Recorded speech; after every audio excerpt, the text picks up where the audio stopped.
Women Now is brought to you by CalCoast Financial, Intero, Yup TV, Anil Gulati, Savan, Sea Bazaar, and El Camino Real Hospital. Good morning, viewers. Welcome to Women Now. Today we have a very special show for you as I get a chance to sit down and talk to Mr. Shashi Tharoor, a very famous and influential statesman all the way from India. He was recently here at Berkeley talking about foreign policies. We get a chance to talk to him at that time. Welcome, Mr. Tharoor, on our show. It's a great honor and a pleasure. I'm a little bit nervous talking to you, I must admit that. No reason for that, Nina. Nice to see you. Tell me first, my favorite quote of yours is, India matters to you, so you want to matter to India. Now, how do you want to matter to India? What's your mission? Well, I've gone back now. I said that first more than 20 years ago when I was still living and working abroad. But I was determined that I would try and go back and make a difference in my own way. And I've tried to do that by public office, by running for parliament, by getting elected, as well as by contributing to the national conversation through my writings and speeches. Now, I don't want to pretend that all of this has a profound impact, but one thing one can do is help move awareness and the discussion of certain issues in a constructive direction. And that's something that I have found myself being able to do. Certainly, in India, you still have more power when you're in government than when you're in the opposition, and I'm in the opposition. But even there, I've been privileged to be chairman of the Foreign Relations Committee, or the External Affairs Committee, as we call it in India, which gives me an opportunity to have a say on key aspects of our foreign policy making. I'm particularly interested in seeing how our country can move forward across the various aspects of the development agenda. And in the realm of ideas, what do we stand for in the world? How do we progress? How do we push things forward? And there, my writings and my columns supplement my interventions in Parliament, my speeches in the political arena, and so on. So I've got a lot to do. Whether that's enough to make a difference, only time will tell, and ultimately it'll be for others to judge. But to my mind, these are ways in which I can try and make a difference through my own efforts and contributions to my own home country. Have been positive, in the sense that when I first came here as a graduate student way back in 1975, I still remember watching this NBC documentary about US relations with countries in the world. And they went through US and Russia, US and China, US and the UK, US and Japan. I kept waiting for US and India, and it never came. India simply didn't matter enough. Today, if there ever were to be such a documentary, India would definitely feature. We've become one of the very few countries in the world that President Obama has visited twice during his term of office. Secondly, another positive development has been the change in the stereotypes about Indians. In the old days, India was still seen as this land of beggars with begging bowls, or naked fakirs lying on beds of nails, or snake charmers, bullock carts. And the only positive thing, if you want to call it positive, was Maharajas on caparisoned elephants. Yeah. Now, all that has been replaced and supplanted today by a different image of India as a land of computer geeks and software professionals. Everyone's assumed to be a mathematics wizard or a technological smart person, because that's the kind of Indian that's made a mark in Silicon Valley and across this country. A lot of Indian doctors have also contributed to a positive image of India. I remember when I was in America when the show ER came out. And the one negative comment made during the first few episodes of the show was that one thing wasn't realistic enough. How could you have a hospital in America without an Indian doctor in the emergency room? So they had to write a part. 60% They had to write a part for an Indian doctor, which they did. Yeah. And that's why there was an Indian character in the show. Yeah. So all of that shows that the image, the popular image of America in India, of Indians in America, has changed. It's changed in a very constructive upward direction. On the negative side, I would say that some of the interest in India has also translated into a great deal of awareness of some of the things that are wrong in our society. So, obviously, the rape issue, the allegations that women are mistreated in India, that's done a lot of damage abroad, including in America. And some of it happens to be true, but it's seen out of context and often distorted and exaggerated. That becomes kind of the front line. But I would say that on the whole, the diaspora here has been a very important factor in encouraging America to see India positively and to care about India. It's no accident that the biggest single caucus in the US Congress is the US-India caucus, because a lot of senators and congressmen sign up for India because you have influential Indians in your constituencies who are donors, who are voters, who are campaigners, who are advisors, and who want you to be well disposed towards India. Right, it's not surprising because the depth of understanding and our heritage and culture has shaped us in a way that we can be influential. Coming from the Desmond Doig days of the short stories that you used to write from on Statesman, it was called Junior Statesman, right? I used to read them.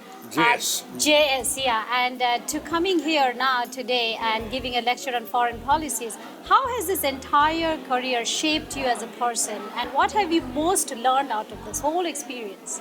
Well, I suppose when you ask how my career has shaped me, in some ways I could answer, read my 15 books and you'll see the kind of person I have been and am, or the kind of evolution that has taken place in my thinking and writing about the world.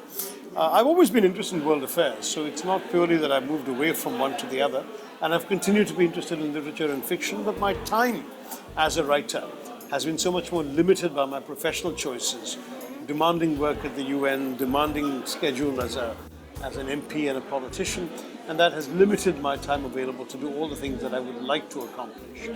But having said that, I see myself as a human being with a number of responses to the world, some of which I manifest in my writing and some of which I manifest in my work. And sometimes the two worlds match and collide, and sometimes they move aside. But both matter to me, and both are ways in which I try and convey something of what matters to me to the world. We are going to have a lot more coming from Mr. Tharoor right after these messages. Don't go anywhere. Stay with us. For the first time ever, Womennow presents Z Spring India Day right here in San Francisco Union Square. A full day of food, fun, festivities, fashion, and much more. It's just been great to see all the wonderful dances of India. Amazing, actually. There's been a lot of variety in the show. Absolutely. It feels like I'm in India right now. Thanks, Womennow team. Talking about books, the Shastra? India Shastra is my latest India Shastra. What is your message? What are you trying to communicate through the book to the world? Well, it's a portrait of contemporary India through 100 small essays. What's the core message of the book? There is not one core message because it goes, you see, I actually have, in a sense, a trilogy of books about the forces that have shaped India, made it, and are still in the process of remaking it. The first was India from Midnight to the Millennium, which was published on the 50th anniversary of India's independence and became quite well known when President Clinton browsed in a bookshop in Martha's Vineyard and purchased a copy. It's a proud moment. And mentioned it in his speech to the Indian Parliament. And from then onwards, that book has continued to be in print and has had a lot of impact on the way people think about India.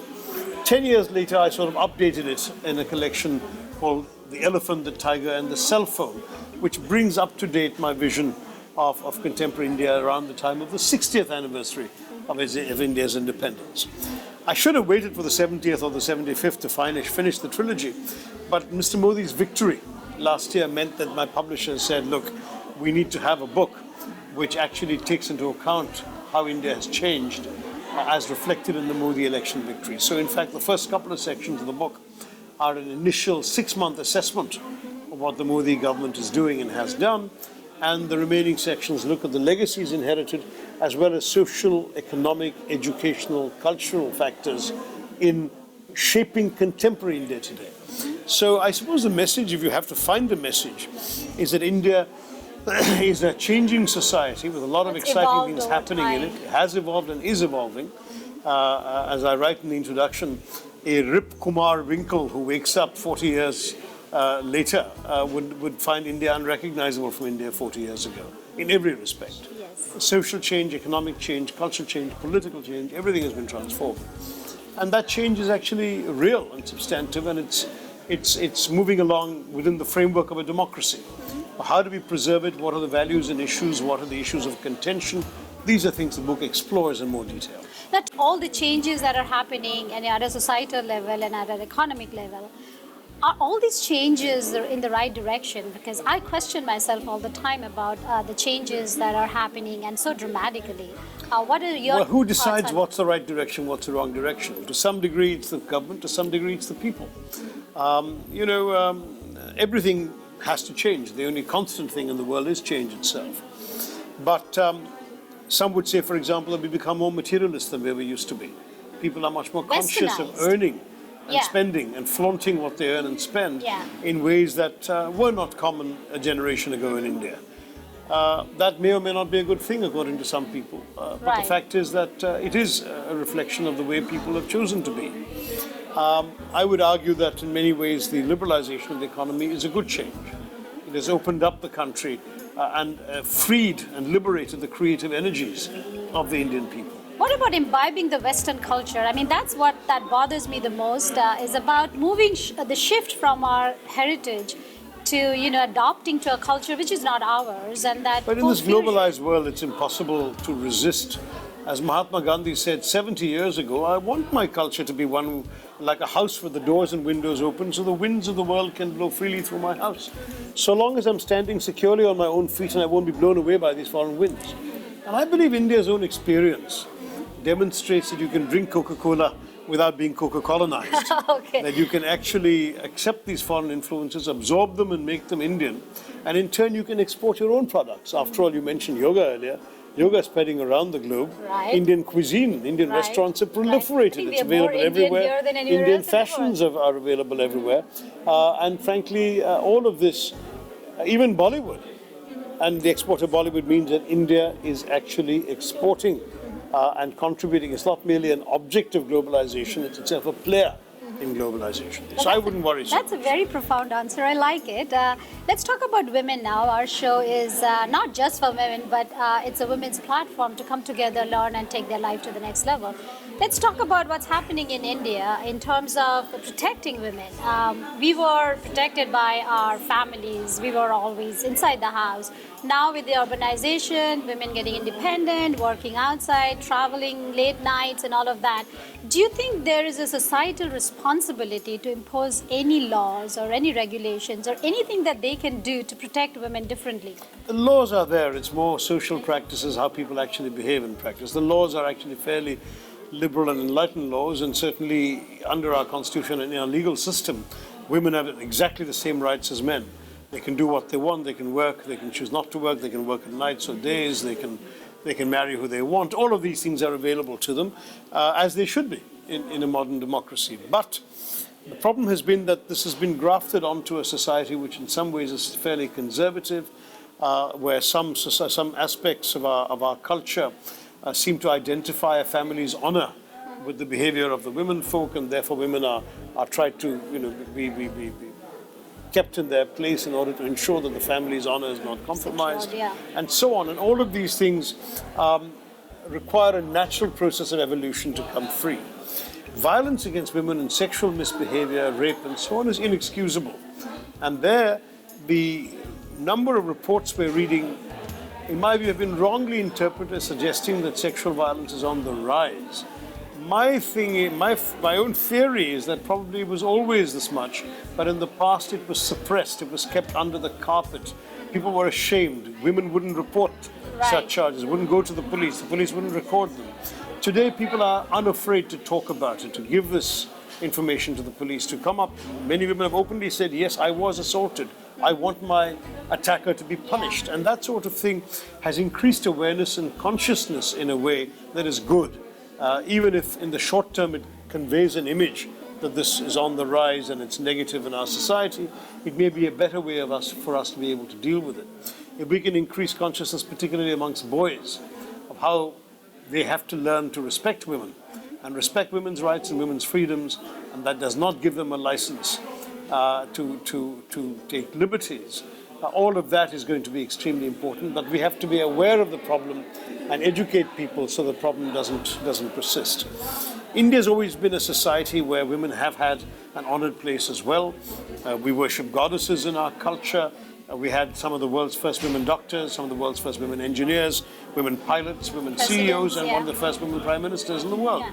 So we have been used to women as authority figures, even while at the same time we have elements of our society that have seen women in very subjugative sort of ways. What we need to do is enlarge the space that made some women find it possible to do all of those things at the top. We need to enlarge the space of women across our society can aspire to having careers like that, and I believe we're well on the way to doing that. Women in the police forces and the armed forces, women in the media, women in the private sector are all becoming role models for many people to be able to understand the place of women in our society is, in my view, becoming better, and the space for them is widening in a That's positive. lovely to hear. What are you most passionate about, Mr. Tharoor? I'm passionate about my country. I'm passionate about India. I see India as an extremely important country for the future of humanity. And I think a lot of the mistakes we've made and a lot of the successes we have are going to set an example for all of humanity. I mean, 1/6 of the human race is Indian anyway. So how we resolve the dilemmas of the 21st century will, in my view, end up having a great impact on the way the world is going to be. So I'm passionate about that, and I'm passionate about seeing justice, fairness, and hope for progress in my society and in the world at large. The first time ever, Women Now presents Z Spring India Day right here in San Francisco Union Square. A full day of food, fun, festivities, fashion, and much more. It's just been great to see all the wonderful dances of India. Amazing, actually. There's been a lot of variety in the show. Absolutely, it feels like I'm in India right now. Some thanks Women Now team.